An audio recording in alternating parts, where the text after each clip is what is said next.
রাধে রাধে বন্ধুরা, কেমন আছেন আপনারা সবাই? আশা করি আপনারা সবাই ভালো আছেন। আজ আপনাদের সঙ্গে রথযাত্রা ও স্নান যাত্রা নিয়ে আলোচনা করব। তো চলুন আর বেশি দেরি না করে মূল ভিডিওটি শুরু করা যাক। রথযাত্রা ও স্নান যাত্রা শব্দ দুটির সঙ্গে সরাসরি ভাবে জড়িয়ে আছে শ্রীক্ষেত্র পুরীধামের শ্রী শ্রী জগন্নাথ দেব। জগন্নাথ দেবের মাসির বাড়ি যাওয়া এবং আশাকে কেন্দ্র করে অনুষ্ঠিত হয়ে থাকে রথযাত্রা। এই রথযাত্রার উৎপত্তি, ইতিহাস ও বিস্তারিত কাহিনী সম্বন্ধে আপনারা যদি জানতে আগ্রহী হন, তাহলে আমি আপনাদের জন্য একটি বিস্তারিত আলোচ্য ভিডিও নিয়ে আসব। তবে আজ আমরা রথযাত্রা নিয়ে নয়, আজ আমরা কথা বলবো ভগবান শ্রী জগন্নাথ দেবের স্নান যাত্রা সম্পর্কে। স্নান যাত্রা আসলে কি? এই দিন ঠিক কি ঘটেছিল পুরী জগন্নাথ দেবের মন্দিরে?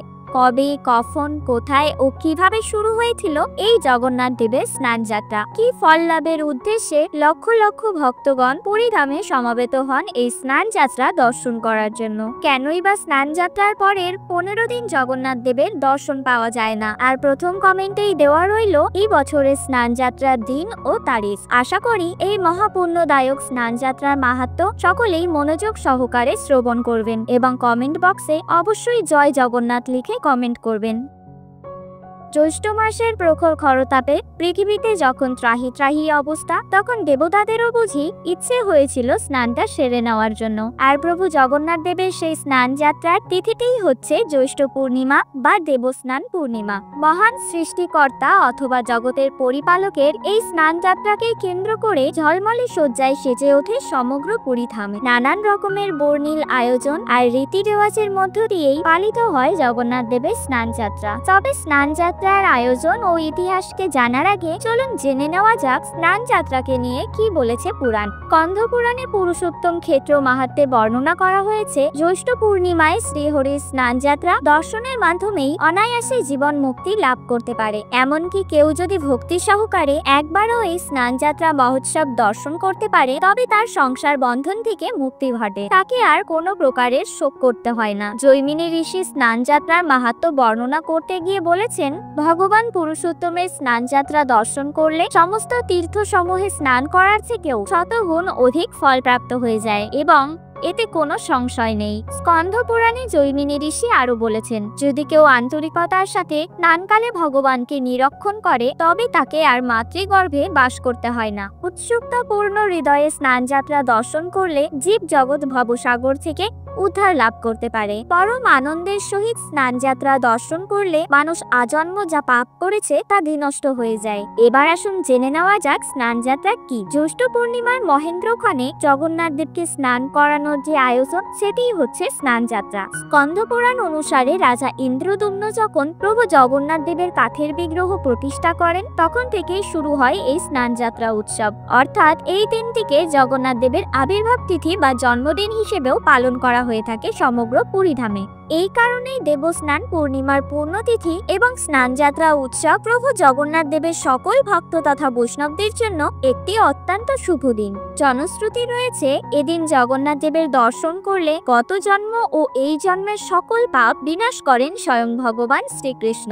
উল্লেখ্য, স্বয়ং ভগবান শ্রীকৃষ্ণই পুরীতে জগন্নাথ বা দারুব্রহ্ম রূপে অবস্থান করেন। যাই হোক, এবার জানবো স্নান যাত্রার সেই বিশেষ রীতি রেওয়াজের কথা, যা দেখতে দেশ বিদেশ থেকে লক্ষ লক্ষ মানুষের ঢল নামে পুরীধামে। স্নান যাত্রার ঠিক আগের দিন পুরীর মন্দিরের গর্ভগৃহ থেকে প্রভু জগন্নাথ, বলদেব এবং সুভদ্রার বিগ্রহ তুলে নিয়ে বসানো হয় বিশেষভাবে তৈরি করা স্নান বেদিতে। পুরীর মন্দির প্রাঙ্গণে বিশেষভাবে তৈরি করা এই মণ্ডপকে বলা হয় স্নান মণ্ডপ। এটা এতটাই উঁচু যে মন্দির প্রাঙ্গণের বাইরে থেকেও বেদিতে উপবিষ্ট বিগ্রহ সমূহ স্পষ্টভাবে অবলোকন করা যায়। শুধু তাই নয়, নানান রকমের ঐতিহ্যবাহী ফুল, বাগান ও গাছের চিত্রকল্প দ্বারা সুসজ্জিত করা হয় এই স্নান মণ্ডপটিকে।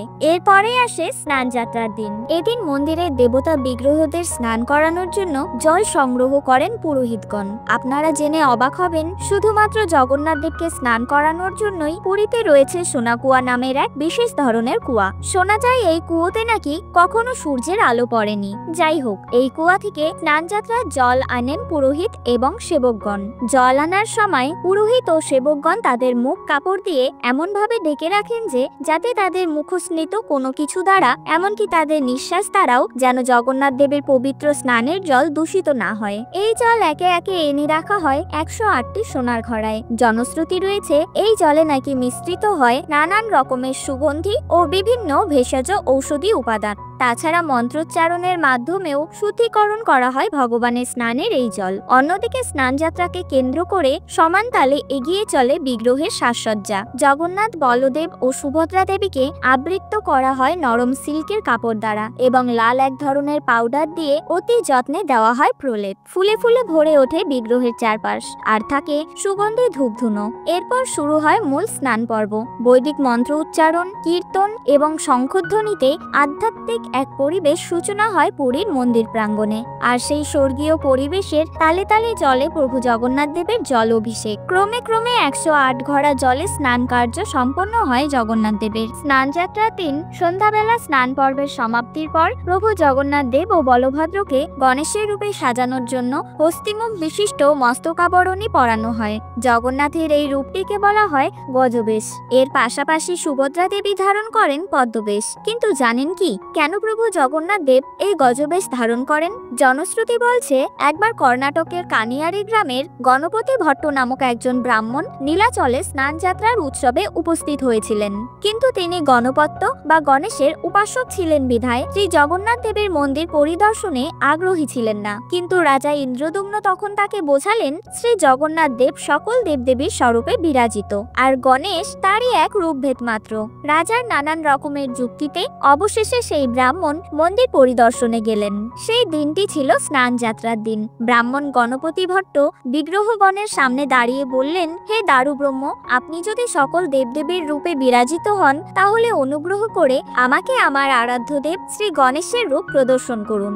এরপরেই ঘটে গেল এক অলৌকিক ঘটনা। শ্রী জগন্নাথ দেব সেই ব্রাহ্মণের প্রতি অহৈতুকী কৃপা প্রদর্শনের সংকল্প করে নিজেকে গণেশ রূপে পরিবর্তন করেন। সুরযুক্ত সহস্র বদন জগন্নাথ দেবকে দর্শন করে সেই ভক্ত মহা বিস্ময় ও মহা আনন্দে অভিভূত হয়ে গেলেন।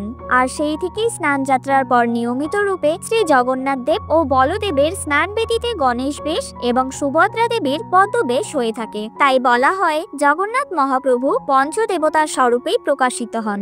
শয়নে তিনি নারায়ণ, গমনে তিনি সূর্য, ভোজনে তিনি রুদ্র, স্নানে তিনি শ্রী গণেশ এবং রুদ্রবেদিতে তিনি আদ্য মহাবিদ্যা শ্রী দক্ষিণ কালিকা।